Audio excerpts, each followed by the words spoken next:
Last year, the Calgary Flames looked like a young, exciting, promising team with a bunch of young and interesting players who had had some pretty good seasons and some draft picks who were about to come up through the ranks and make their first foray into the NHL. Along with a young stud goaltender in Dustin Wolf, guys like Matt Coronado, Connor Zary, Gradin, Hunter Brustovich, and more, the Calgary Flames were a team that I thought could surprise some people and maybe become wildly competitive just a few years into their rebuild. Yeah, I was dead wrong about that. The Calgary Flames were one of the worst teams in the NHL. They couldn't score worth a damn. Dustin Wolf wasn't near the star that he was in his rookie year. And with guys like Coronado and Zary taking a step back, the future for the Calgary Flames is a lot murkier. So where do they go from here?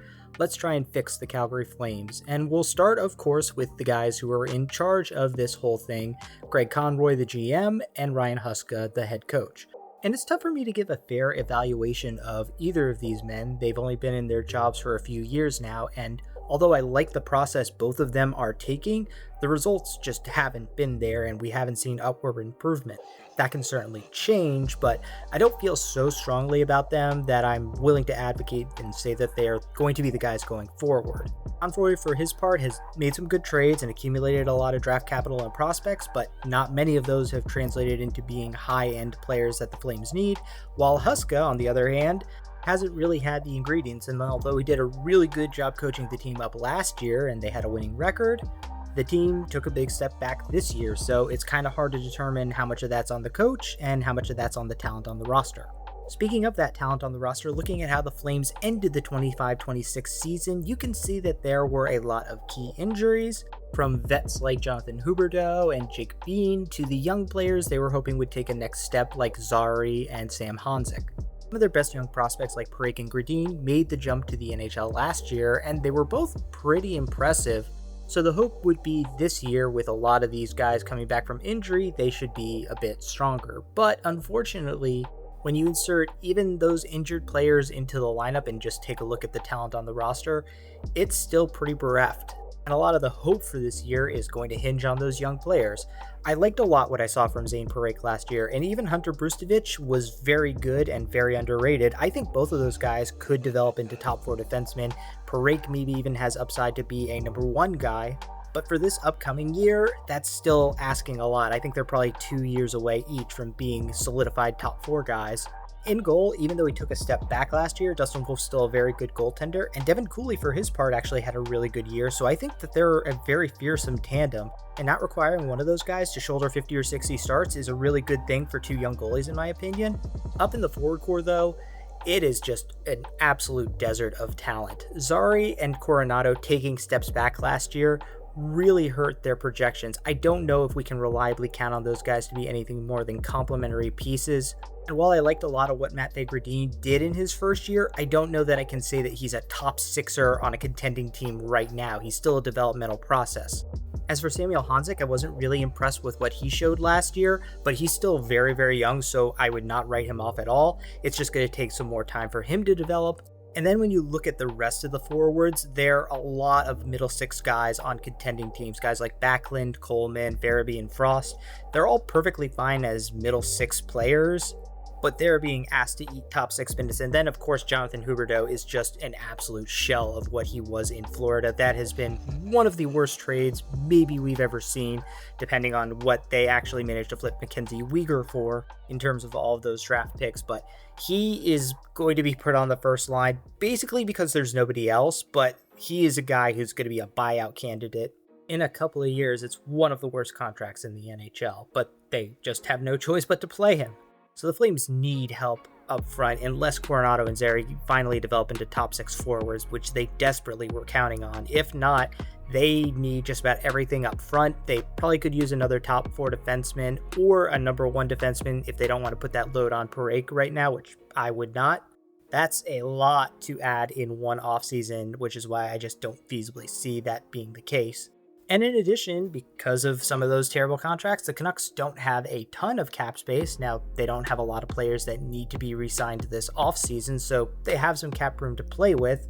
But I would say that they shouldn't be in a hurry to spend it because they're really not going to be competitive next year. If you want to add a couple of veteran guys to help out with the younger players, that's totally fine, but you're not signing any big impact players in the offseason who are going to get you over the hump back into the playoffs. Now, the Flames do have some pretty good young players and prospects beyond Parek, Gradin, and Brustovic.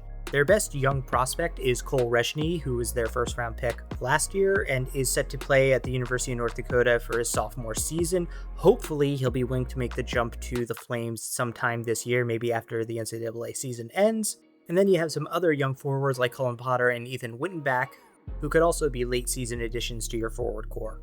So with all that talent that's available, what should the Calgary Flames be looking to do?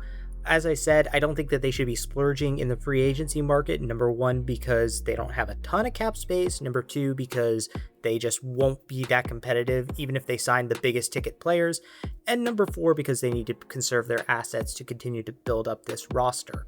Like, sure, you could spring an RFA offer sheet on Zach Benson or Jason Robertson, but that'd kind of be just them standing alone doing nothing while you throw away a bunch of first round picks. I would rather hold on to the picks and just take them, but I would say that this year the Calgary Flames have a boatload of assets in the draft, that being the 6th overall pick, the number 30 pick, and 4 second round picks. That's very interesting.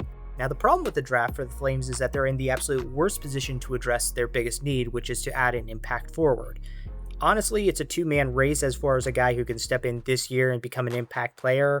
Gavin McKenna and Ivar Stenberg are going to probably go 1-2 or 1-2-3, and I don't see a real reason for either the Maple Leafs or the Sharks to trade out of those top 2 spots. Like, sure, theoretically, San Jose would be fine moving back, acquiring more assets, and then drafting a defenseman that they need anyway, but they already have a ton of young prospects. Do they really need to add more assets when they should instead be kind of spending to go in and build around Celebrini?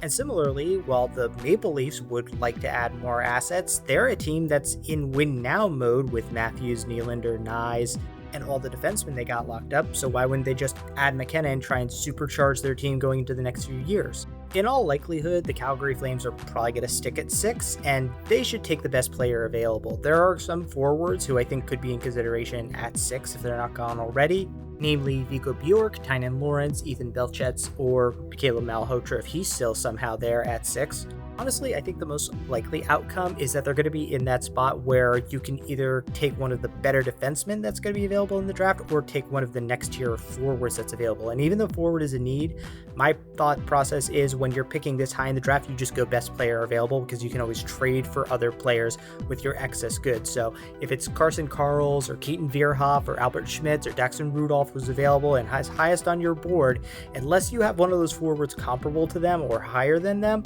just take the defenseman. You can always trade for some more forwards. And what I would actually do is take those 4 second round picks, that number 30 overall pick, and try and trade up higher into the draft to pick another forward or 2. If you took those 2 second round picks and packaged them together, you should have the equivalent value to move up into the early 20s and get a first round pick there. Or if you took number 30 and the 35th overall pick, you could move up into the top 20 and maybe get another forward there. There's a lot of forwards who are going to be available in the back half of the first round who I think are going to be worth taking a flyer on. And if you just use your many assets to try and get as many stabs at forwards as you possibly can, you should go ahead and do that. Unfortunately, that's kind of what I foresee this offseason being for the Calgary Flames. Just another slow year of grinding, trying to add younger players and develop them up, and keep the hope alive that maybe one of these guys develops into a legitimate star. I know that's asking a lot of Calgary fans to continue to be patient and trust the process, but unfortunately, hope is all you can hold on to right now.